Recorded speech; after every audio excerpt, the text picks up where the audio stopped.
তো বন্ধুরা, সিএসকের জন্য বেরিয়ে এলো এক বিরাট সুখবর। এবার সিএসকে দলে এমন একজন খেলোয়াড় যোগ দিতে যাচ্ছে যেটা থেকে অন্যান্য দলগুলো কাঁপতে শুরু করবে বলা যায়। কে সেই খেলোয়াড় আর কোন খেলোয়াড়ের পরিবর্তে দলে জায়গা পেল?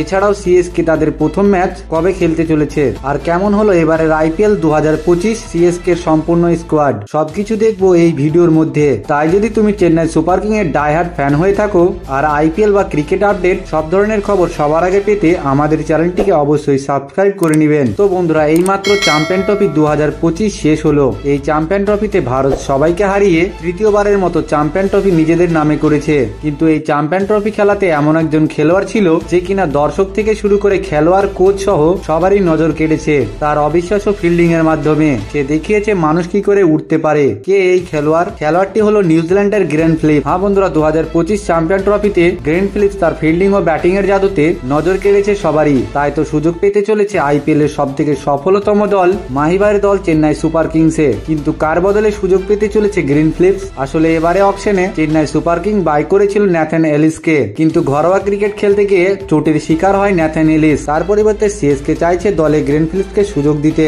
এদিকে গ্লেন ফিলিপস কিন্তু দুর্দান্ত ব্যাটিং ও ফিল্ডিং এর পাশাপাশি দলের মিডল অর্ডারে বল করতে পারে। 2025 আইপিএল এ চেন্নাই সুপার কিং তাদের প্রথম খেলা খেলতে চলেছে আইপিএল এর দ্বিতীয় দিনে, অর্থাৎ 23শে মার্চ। খেলা দিয়ে শুরু করতে যাচ্ছে তাদের প্রথম ম্যাচ। খেলাটি চালু হবে ঠিক সন্ধ্যা 7:30 বন্ধুরা, গ্লেন ফিলিপস যদি চেন্নাই দলে যোগ দেয় তাহলে সিএসকে সম্পূর্ণ দল কেমন হতে চলেছে চলো দেখে নিই। 2025 চেন্নাই সুপার কিং নামতে চলেছে 5টি ভয়ঙ্কর ব্যাটসম্যান নিয়ে। ব্যাটসম্যানগুলি হলো ডেভিন কনওয়ে, রচিন রবীন্দ্র, ঋতুরাজ গায়কোয়াড, রাহুল ত্রিপাঠী, মহেন্দ্র সিং ধোনি। এছাড়াও দলে থাকবে মারাত্মক 4টি allrounder: Shubham Dube, Glenn Phillips, Ravindra Jadeja, Ravichandra Ashwin এবং ফাস্ট বোলিং ডিপার্টমেন্টে থাকবে খলিল আহমেদ ও জিমি ওভারটন। তো বন্ধুরা, আপনাদের কি মনে হয় গ্লেন ফিলিপসকে চেন্নাই দলে সুযোগ দিয়ে ঠিক করেছে? সেটা অবশ্যই কমেন্ট করে জানাবেন। আর প্রথম ম্যাচ কে জিতবে বলে মনে হচ্ছে, মুম্বাই নাকি চেন্নাই সুপার কিং?